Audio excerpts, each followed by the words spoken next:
Sabed pues esto, varones hermanos, que por medio de Él, de Jesucristo, se os anuncia el perdón de los pecados, y que en todo aquello que por la ley de Moisés no pudisteis ser justificados, en Él, en Jesucristo, es justificado todo aquel que cree. Y cuando salieron ellos de la sinagoga, los judíos, los gentiles, le rogaron que el siguiente día de reposo les hablasen de estas cosas. Y despedida la congregación, muchos de los judíos y de los proselitos piadosos, hablándoles, le persuadían que perseverasen en la gracia de Dios.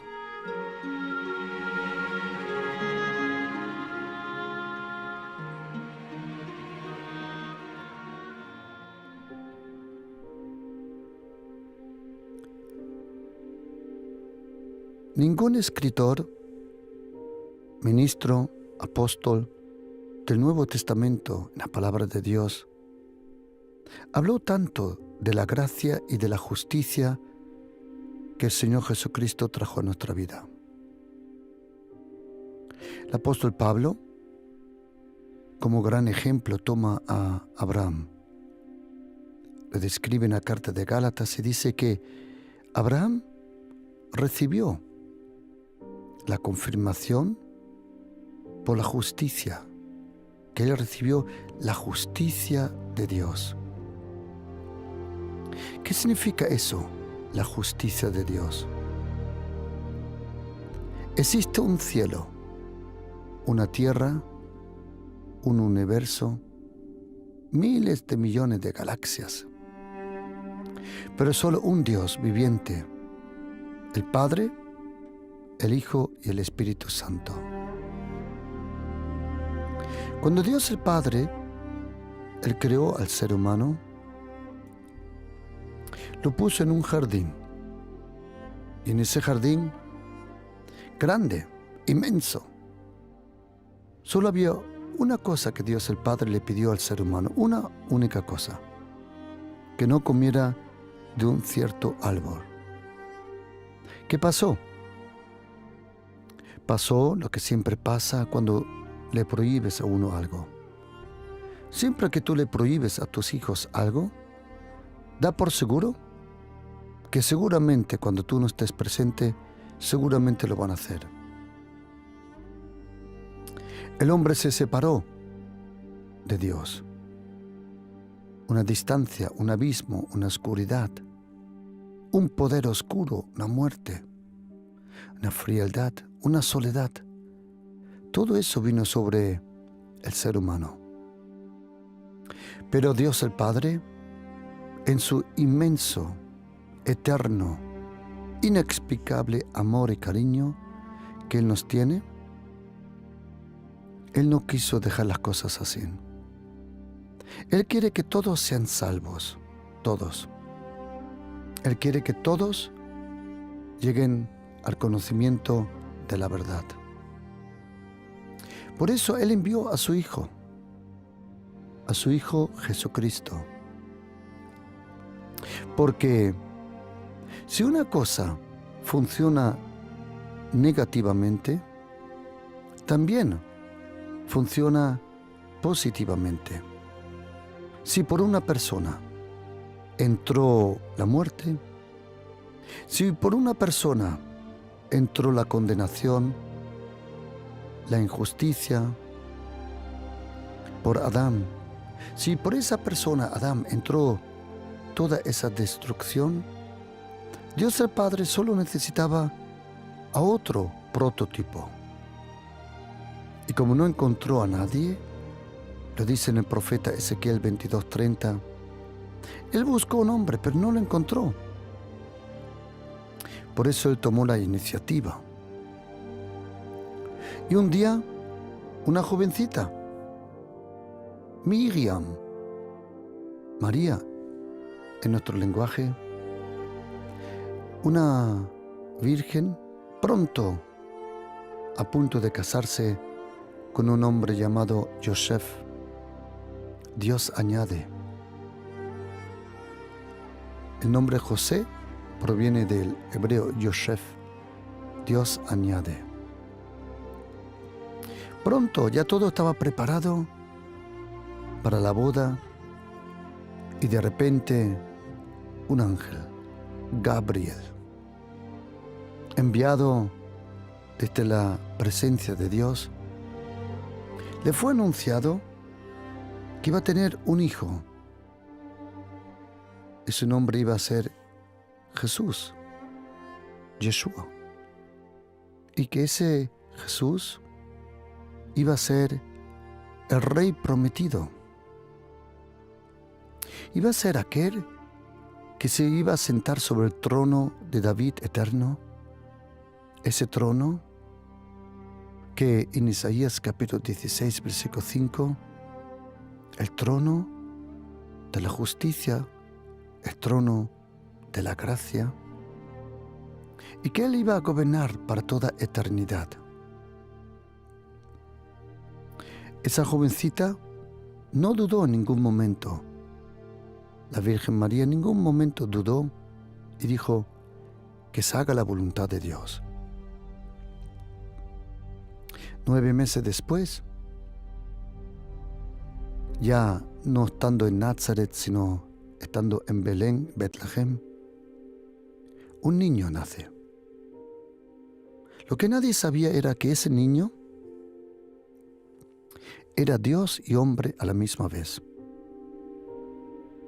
Era hombre completo de su naturaleza, pero su identidad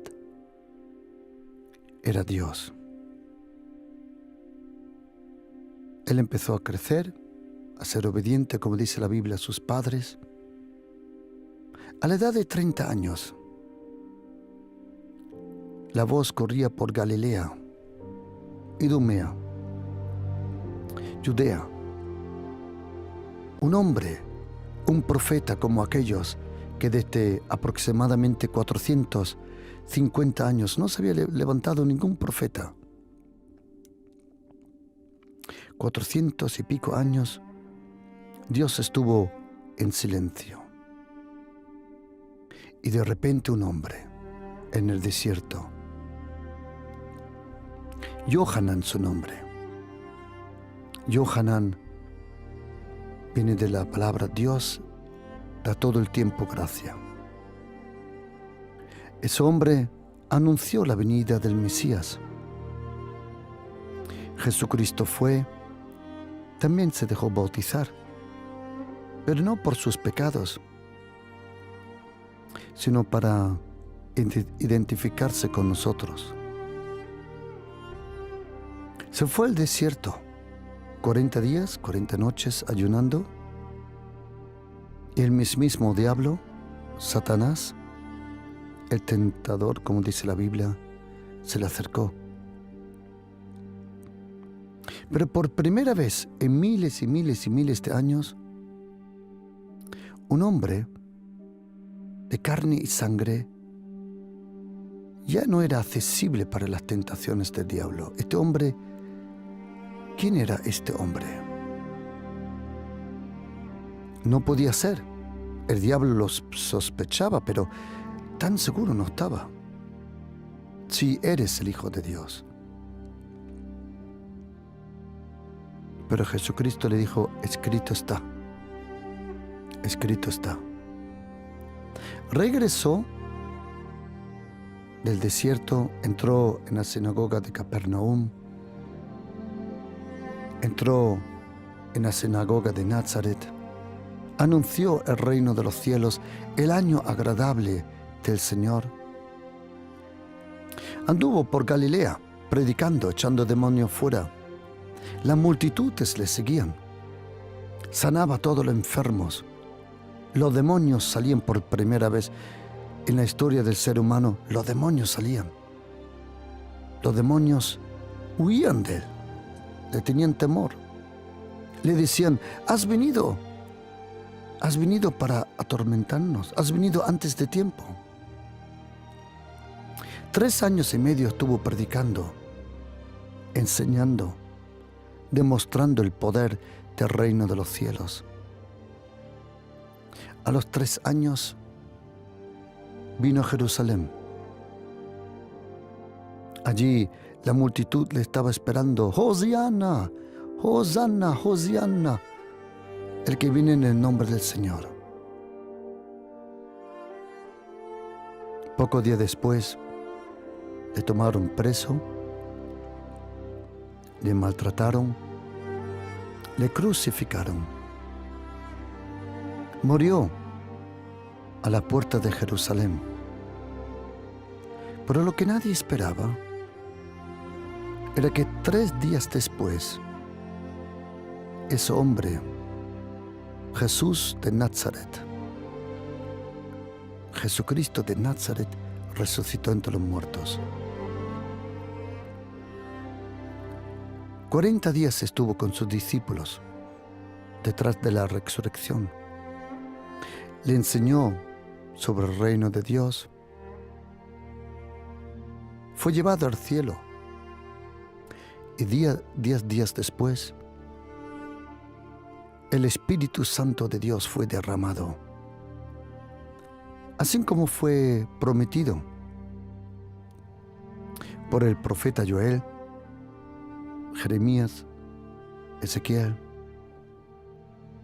Dios en nosotros, el Espíritu Santo. Los apóstoles predicaban la resurrección de Jesucristo, hacían milagros, pero de repente hubo una persecución. Y principalmente el que llevaba esa persecución adelante era un joven, Saulo de Tarso.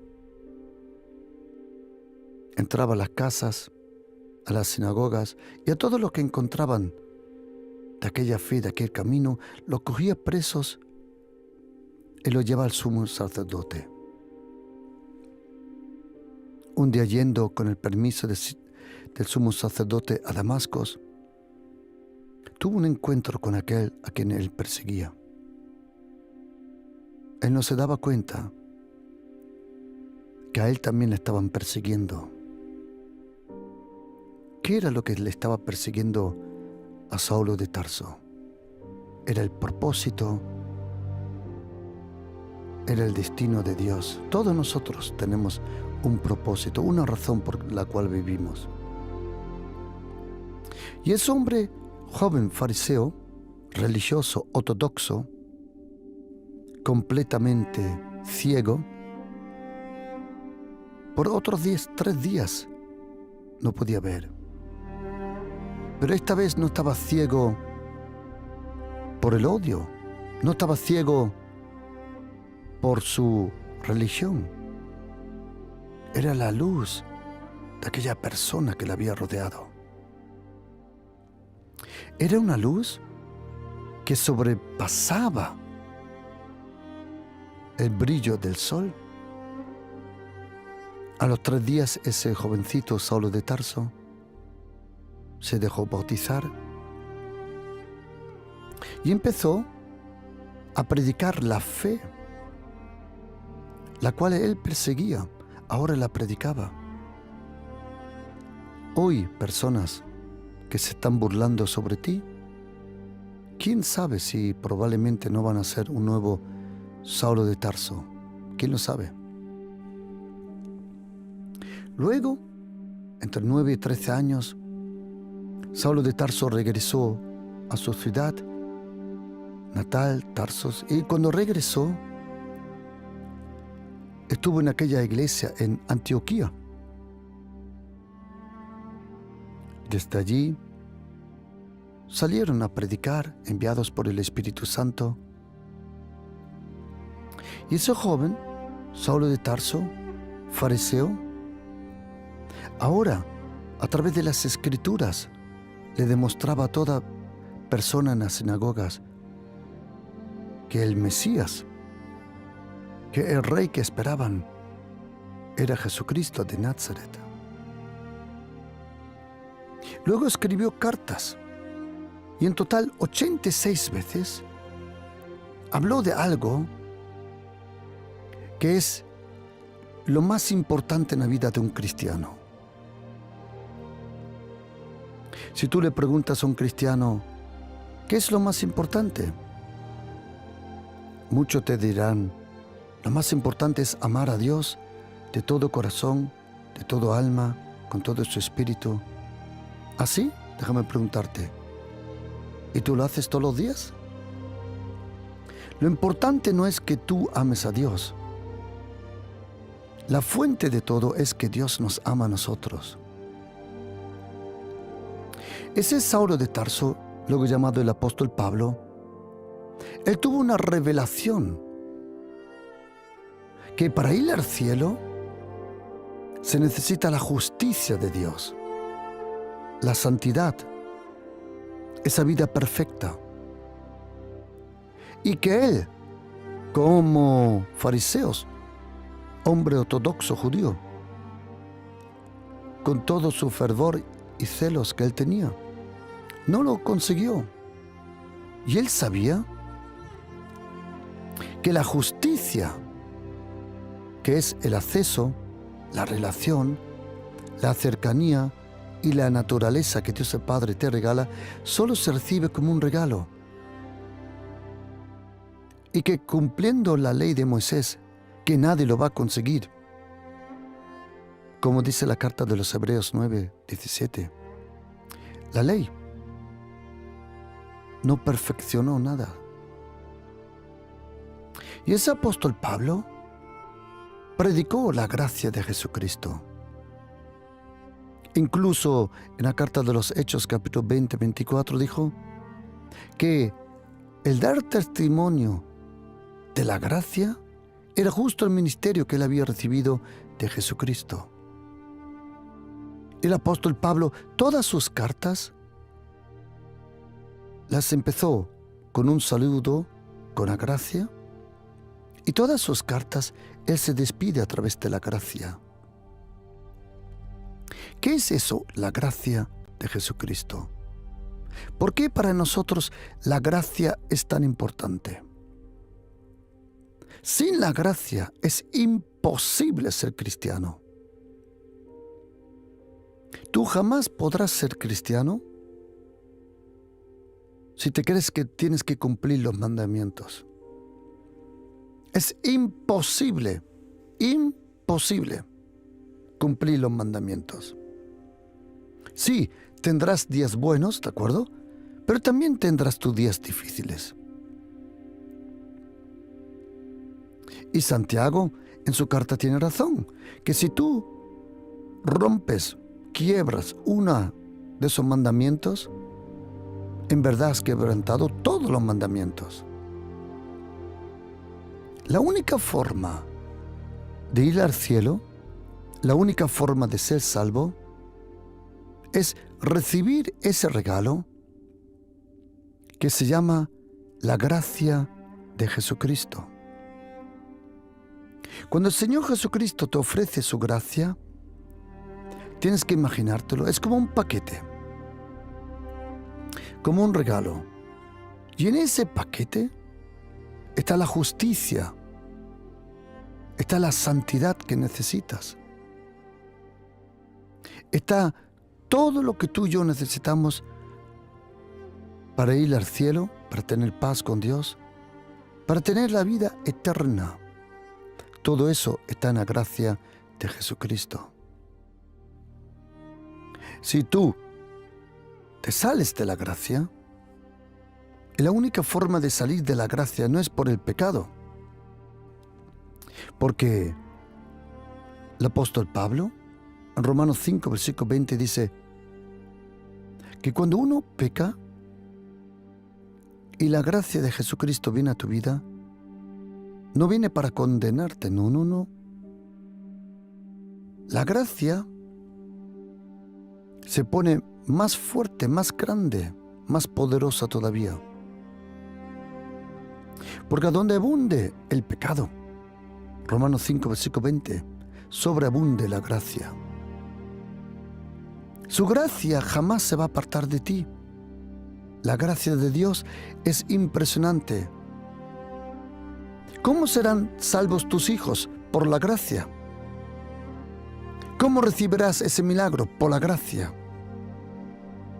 Dios el Padre, según Salmo 25, versículo 10, todo lo hace por la gracia. La gracia de Jesucristo, la gracia, la inmensa gracia de Jesucristo, es la gracia de Jesucristo. Él no vino para condenar, Él vino para perdonarnos, para salvarnos, para darnos vida eterna. Nosotros necesitamos tanto la gracia, querido oyente. No se puede imaginar. La gracia es tan importante es la gracia, que el Espíritu Santo, según Hebreos 10:29, es llamado el Espíritu de la gracia. Siempre que no sepas lo que hacer, siempre que estés desesperado, siempre que no sepas cómo salir de esa situación, clama a la gracia de Jesucristo. La gracia de Jesucristo. En la gracia de Jesucristo está toda nuestra ayuda. ¿Qué significa eso? La gracia. Todo lo que nosotros necesitamos para tener paz con Dios, el Padre, todo lo que necesitamos para ir al cielo, todo lo que necesitamos para vivir en la voluntad de Dios, nosotros, el ser humano, por propias fuerzas no lo consigue. Por eso Dios el Padre, Él nos lo regala, y ese regalo es la gracia de Jesucristo. Y cuando empiezas a leer, y tengo una lista grande, de muchísimos versículos de la gracia, porque si quieres ver el poder de la gracia sobre tu vida, si quieres ver cómo la gracia de Jesucristo restaura tu familia, si quieres ver cómo el Señor te bendice por la gracia, te salva por la gracia, te sana por la gracia, todo por la gracia, si quieres verlo, todo está escondido en la palabra de la gracia. Si quieres ver el poder de la gracia, tienes que proclamar la palabra de la gracia. El propio esfuerzo o cualquier otra religión, antes o después te va a frustrar y a cansar. Sin la gracia es imposible ser salvo. Es imposible. Dios el Padre quiere que todos sean salvos, como dice en 1 de Timoteo, capítulo 2, versículos 4 y 5. Dios quiere que todos los hombres sean salvos y vengan al conocimiento de la verdad.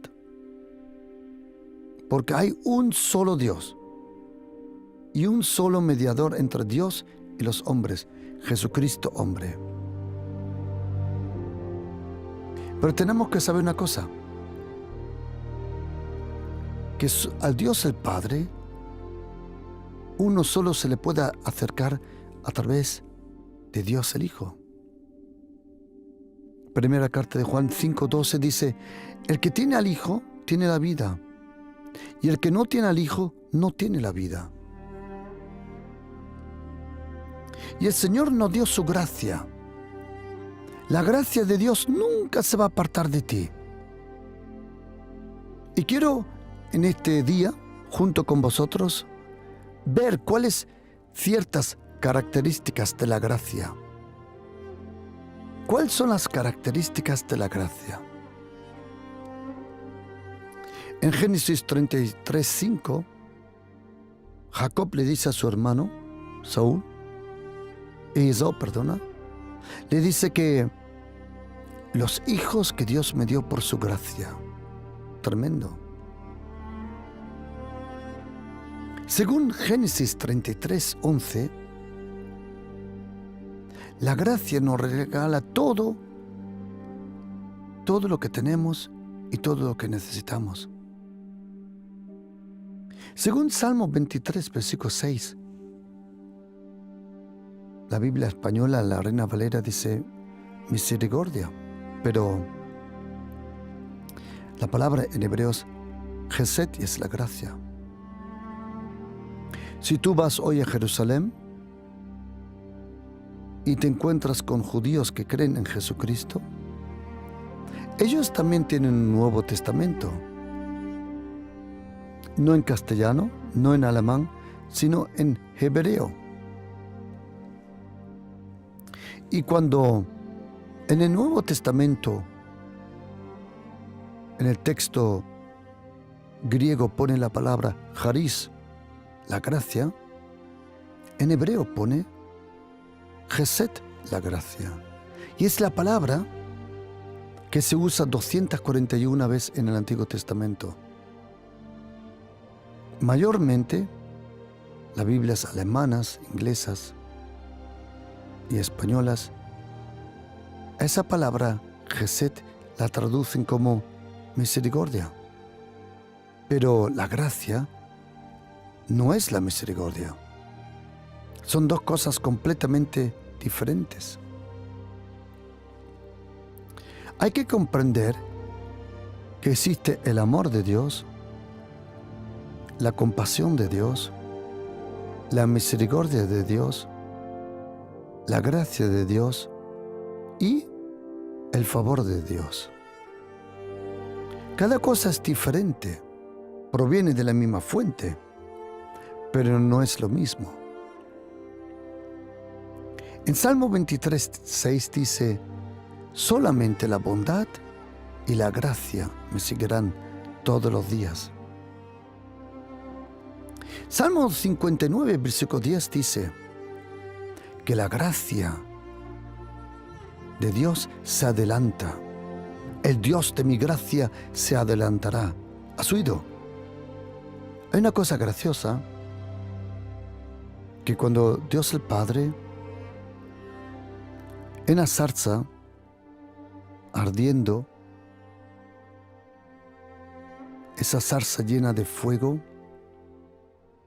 que no era consumada por el fuego, así es la vida con Jesucristo. Uno arde para el Señor, pero no es consumado.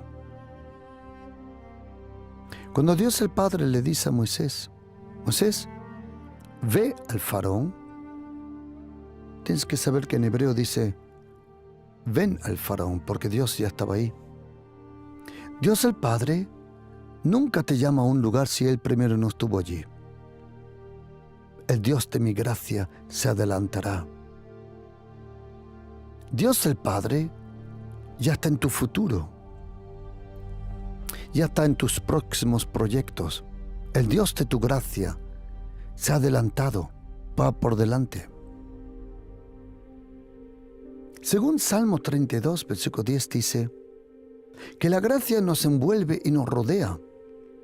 La gracia te protege. Es como ese escudo que te rodea, como dice Salmo 3.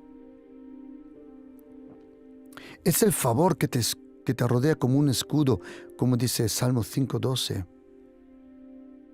Es como el fuego que el profeta Zacarías dijo: yo seré un muro de fuego alrededor de ellos. Zacarías capítulo 2.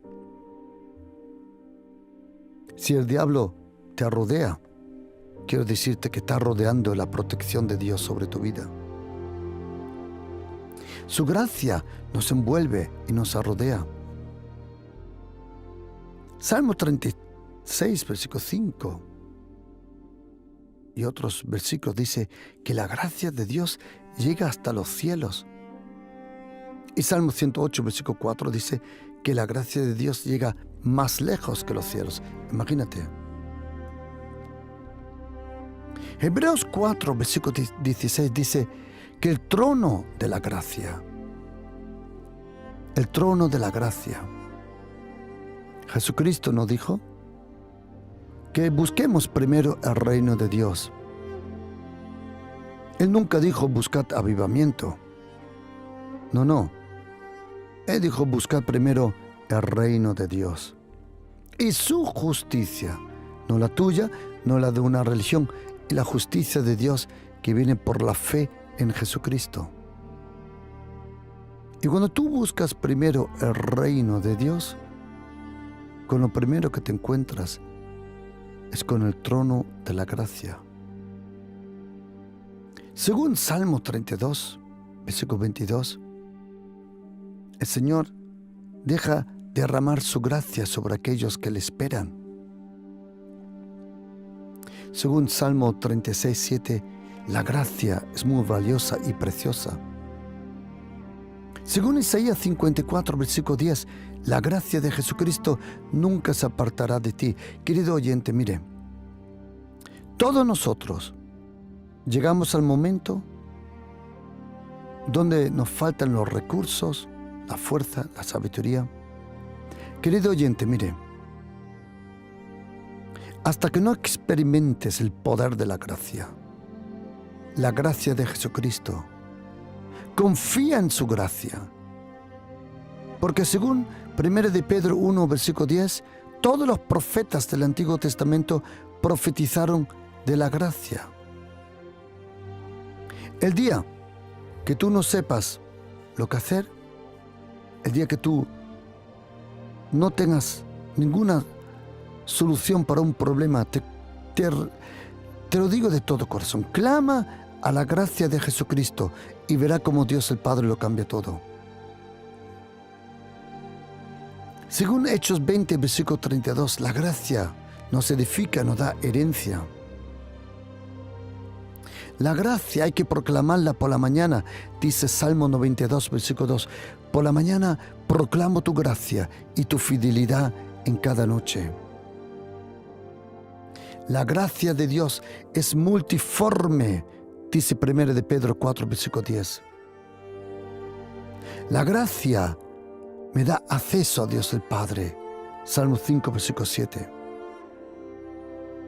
La gracia llena toda la tierra, como dice Salmo 33, versículo 5 y Salmo 119, 64. Toda la tierra está llena de la gracia. Es abundante gracia. Querido oyente, mire, nosotros cristianos, o déjame explicarlo con una propia experiencia. Cuando yo vine al reino de Dios, yo no tenía idea de nada. Solo sabía que yo necesitaba a Jesucristo. Pero no sabía ni cómo hacerlo. Cuando tuve ese encuentro con el Señor que cambió completamente todo en mi vida, me di cuenta que fue un regalo de Dios, que fue por la gracia. Pero ¿sabes lo que me di cuenta? Que la iglesia donde yo me crecí era muy legalista, era muy complicada. Tenías que vestirte de una forma. Un día me invitaron a un sitio, a una iglesia en Alemania, mejor dicho en Holanda, porque estaba a 70 kilómetros de nosotros la frontera. Y cuando ibas a esos cultos tenías que quitarte los zapatos. No te va a contar nada del olor, no quiero ahora ni pensarlo. Porque decían que Moisés y Josué tuvieron que quitarse el calzado, por eso ellos lo hacían también.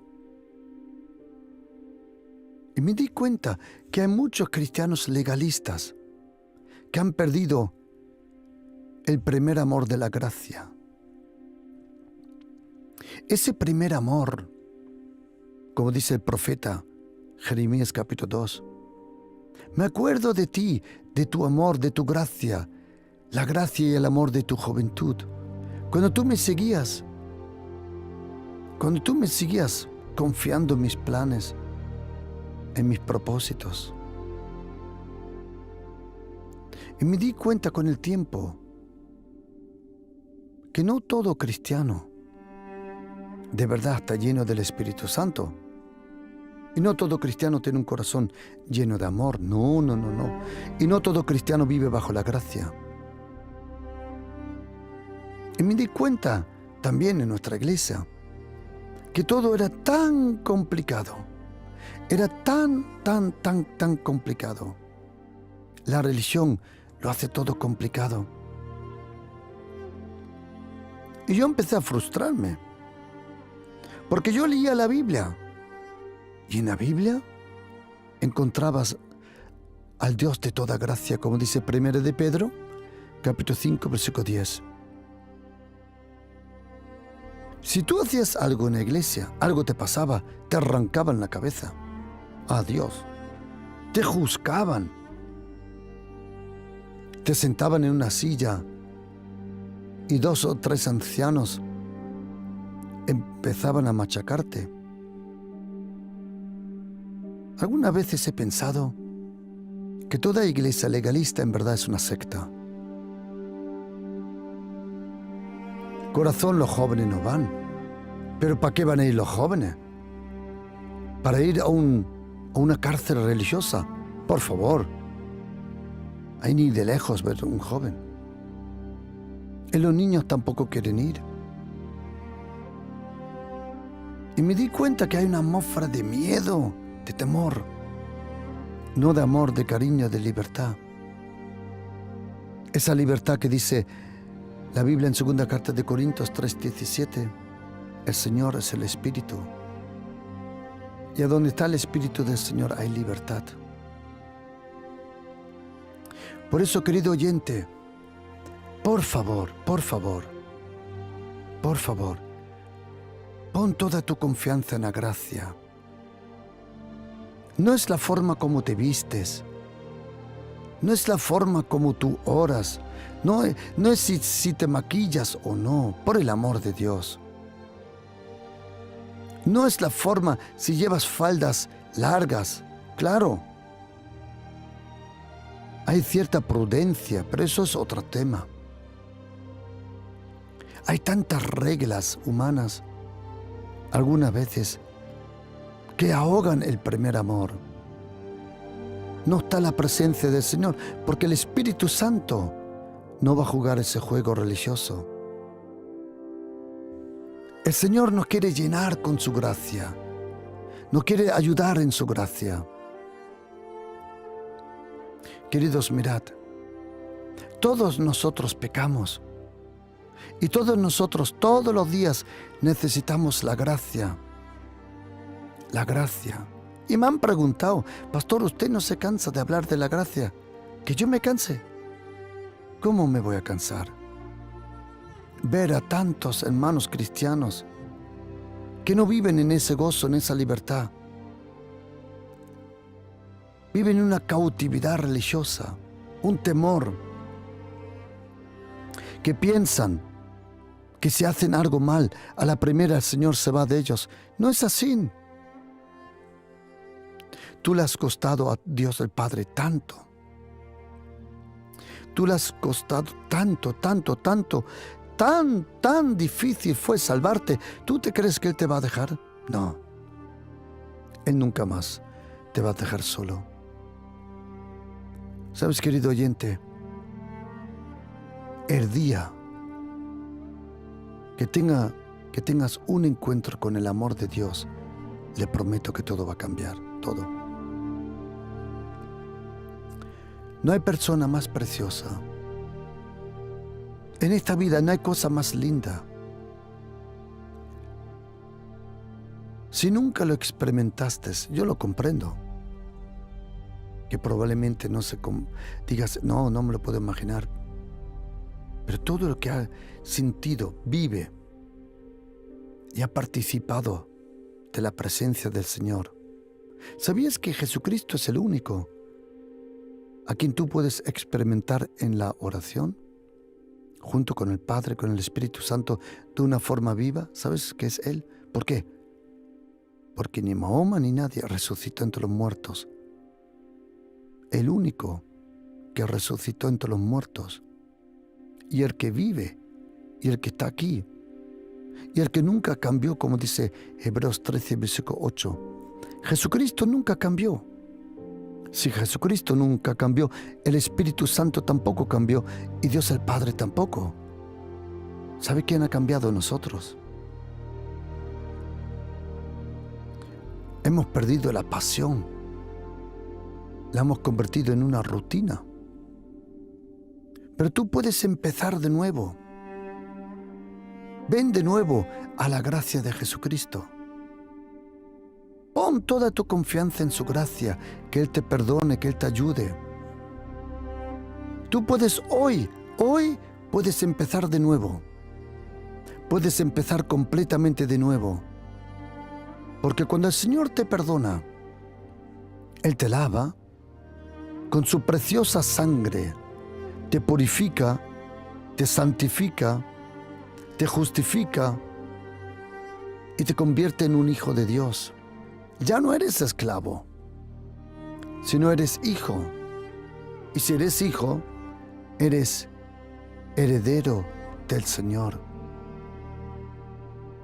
Es la gracia de Jesucristo que nos convirtió en hijos. Y es la ley que nos convirtió en siervos. ¿Qué prefieres ser? ¿Un esclavo o un hijo de Dios o una hija de Dios? Para convertirte en un hijo de Dios, tienes que conocer al único Hijo de Dios, al unigénito, y Él nos convierte, nos transforma en hijos amados de Dios el Padre. Por eso pon toda tu confianza en su gracia, en su amor.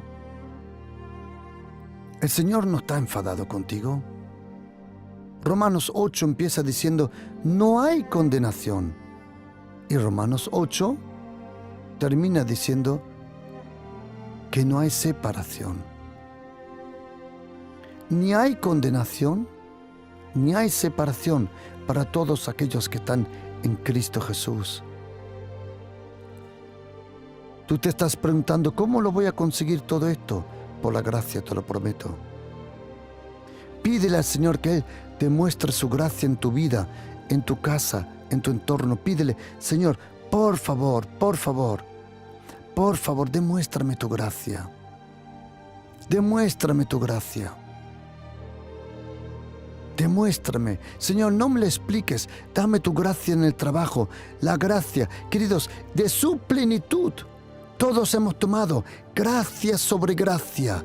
Tú tienes que tomar de la plenitud de Jesucristo. Como dice Juan 1:16, de su plenitud. La única forma que uno puede tomar, participar de su santidad, de su poder, de su salvación, es a través de la gracia sobre gracia. Confía en el Señor de todo corazón. Esa gracia va a traer paz a tu vida. ¿Sabes qué, querido oyente? De todo corazón, no tienes que estar preocupado por tu familia. Que sí vienen preocupaciones, es normal. Que vengan preocupaciones, es normal. Pero qué bonito que por su gracia nos podemos acercar al Señor. Y Él nos da esa solución, ayuda, paciencia, amor, cariño. Todo va a ir bien. ¿Por qué? Isaías 3, versículo 10 dice, dile al justo que le irá bien. Esa justicia que tú y yo hemos recibido a través de Jesucristo, el Hijo de Dios. Por eso pon toda tu confianza en la gracia. Pídele al Señor que te dé gracia. ¿Cuánto me encantaría enviarte esta lista con los versículos de la gracia? Tengo una gran lista preparada para que tú por las mañanas, como yo he hecho esta mañana, me he ido al campo, me he sentado y he proclamado la gracia de Jesucristo sobre mi vida. Tú tienes que proclamar y hablar proféticamente sobre tu vida. Si quieres verlo algo en tu vida, tienes que hacerlo. Tienes que proclamarlo en el nombre de Jesús. Porque si lo proclamas, estás alimentando esa oración, ese sueño, ese proyecto. Dios el Padre, todo lo que hizo, lo hizo hablando. Dios dijo luz y tenemos luz. Él dijo vida, tenemos vida. Dios el Padre, todo lo que tenemos, vemos hoy en día, lo hizo hablando. Hay tanto poder en lo que tú hablas. Proclama la gracia de Jesucristo sobre tu vida, sobre tu familia, sobre tu trabajo.